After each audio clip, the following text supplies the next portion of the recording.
being a little restless, thinking of things that I have to do.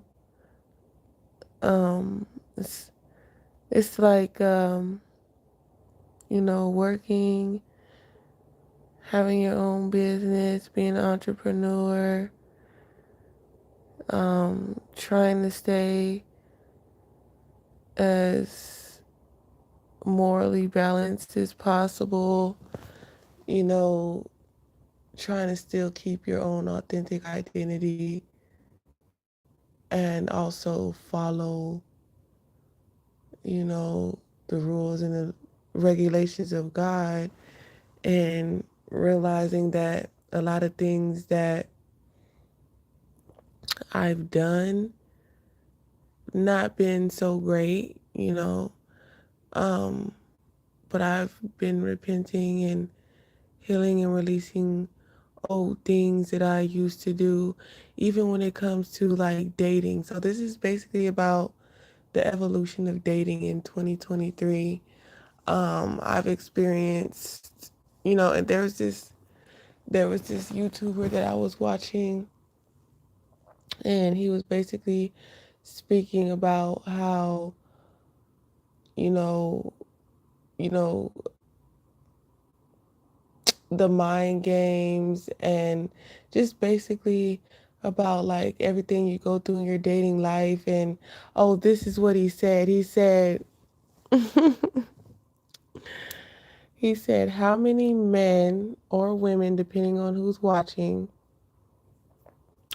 he said, how many men or women have you dated or had a sexual relationship with have turned into a faithful husband or wife?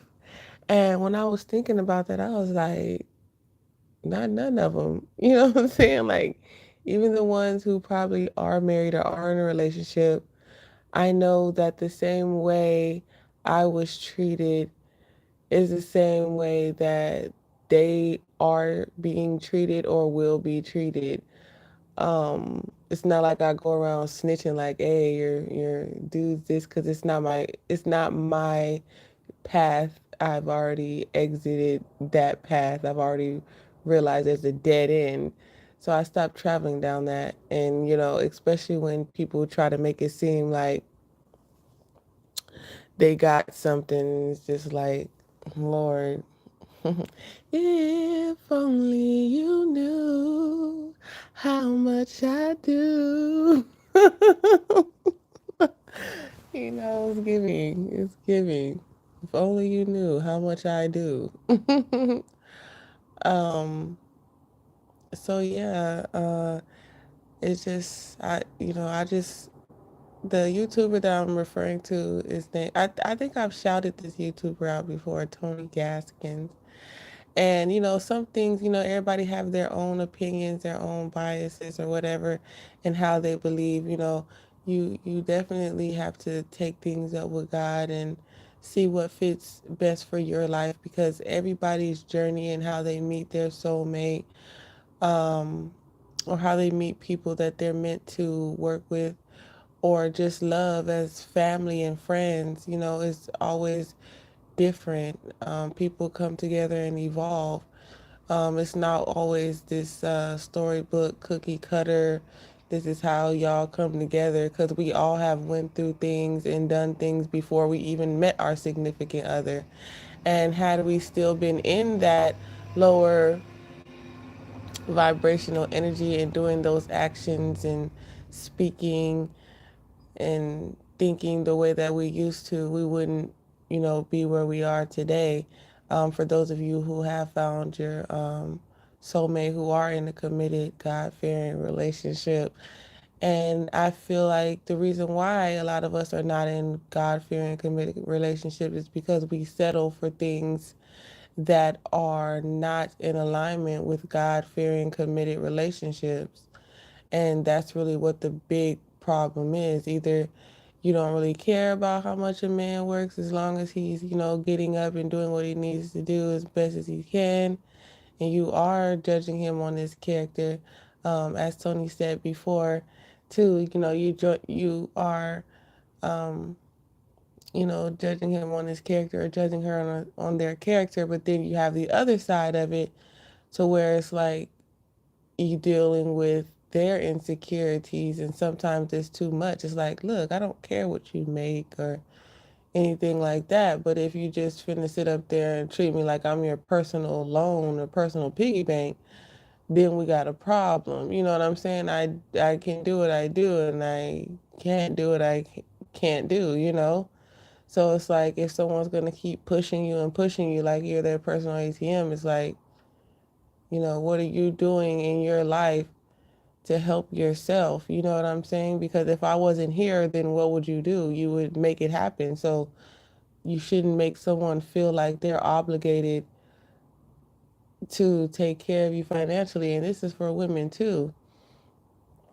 This is not just for a man, this is for women too. Like, you have to bring your own chips to the table as well, at least be able to pay 50-50 sometimes, you know what I'm saying? Even though there's a lot of men who are very, prideful in certain things that they do, but you rarely see, I've only, I wouldn't even say a handful, probably like one or two men that'll like refuse to let me walk on the side of the road where the cars go. Like, they just have that good old country home training when it comes to women. Like, they won't let you open your door. Like, they'll always open the door for you. They'll always pull out the chair for you.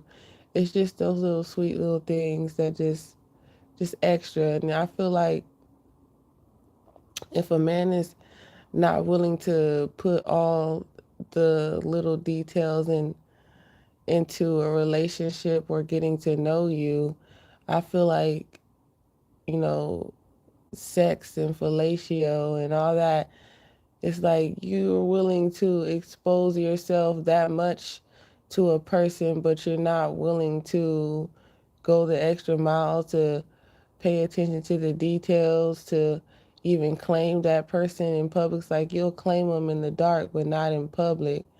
It's just something that I feel like, I'm understanding. Even, I don't know if you guys know,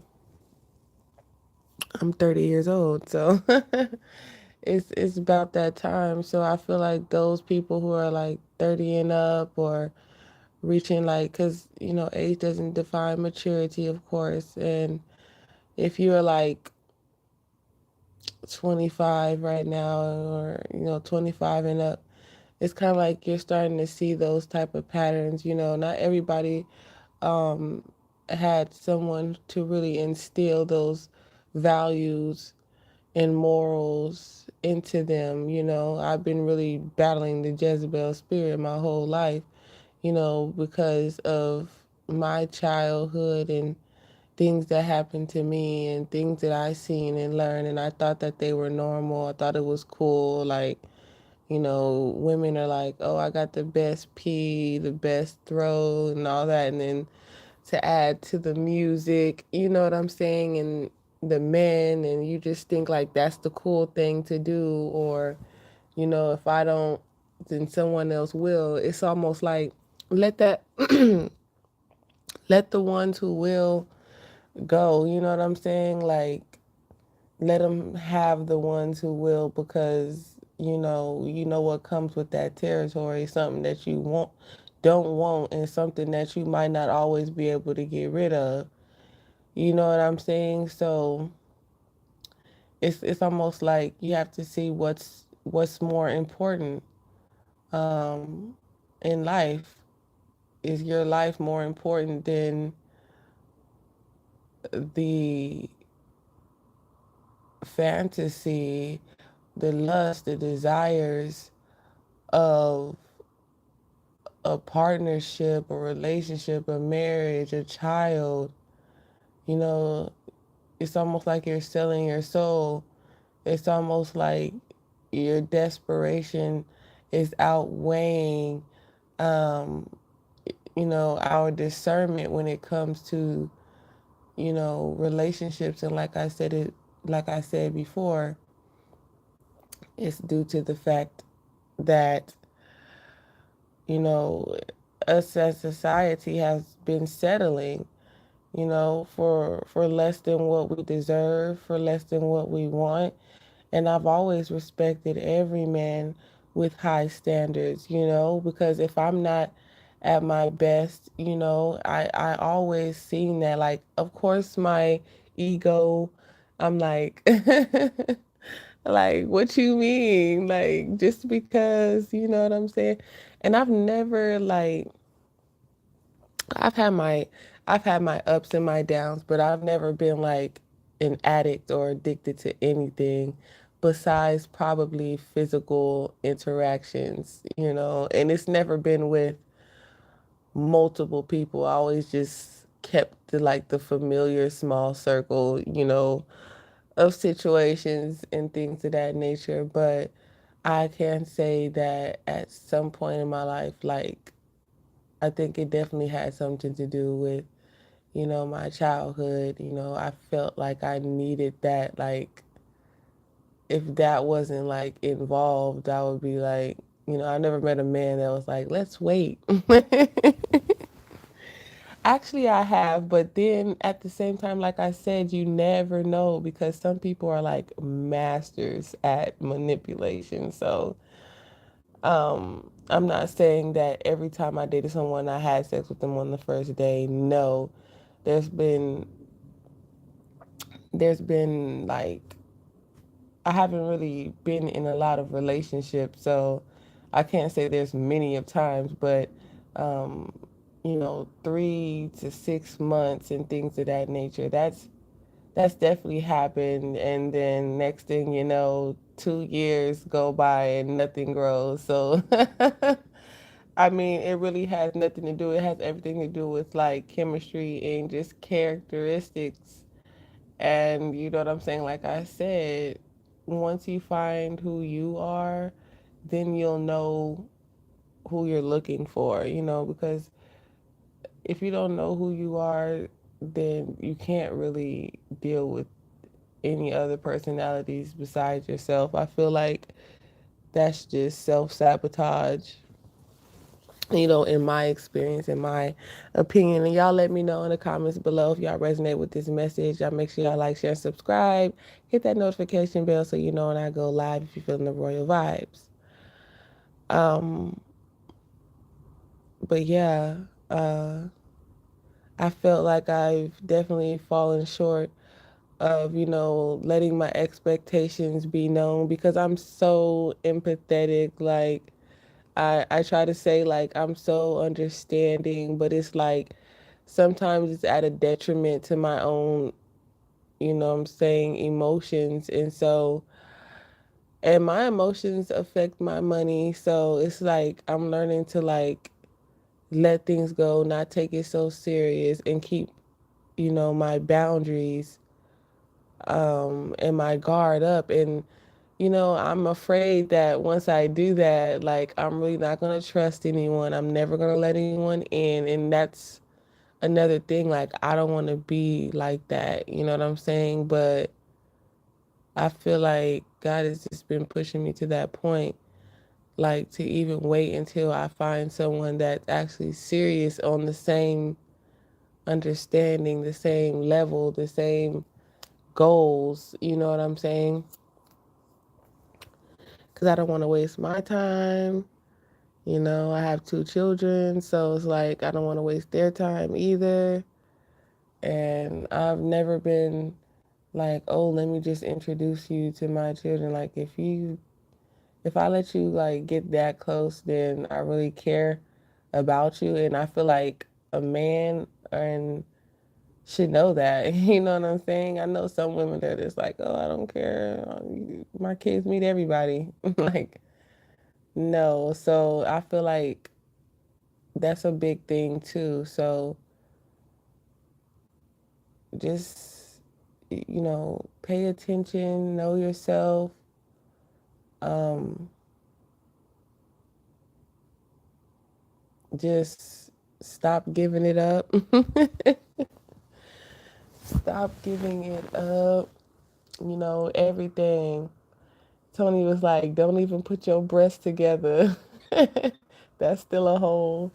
That's still a form of sex. Like, none of that. No touching, no none of that. It's like, if you want all them privileges, you're going to have to lock it all the way down or move aside for somebody else who knows what to do. Okay with the chosen few. Yeah, that's confirmation, right? Like, to the left, to the left. Don't you ever for a second get to thinking you're irreplaceable, okay? So, even if you like going through, I'm picking up like the energy of divorce and stuff like that. Like, God is going to heal those wounds, and love does exist because it starts with loving yourself first for number one. So no one can say love doesn't exist just because they don't have a husband or a wife or a child or whatever the case may be, the reason may be for you to feel like love doesn't exist.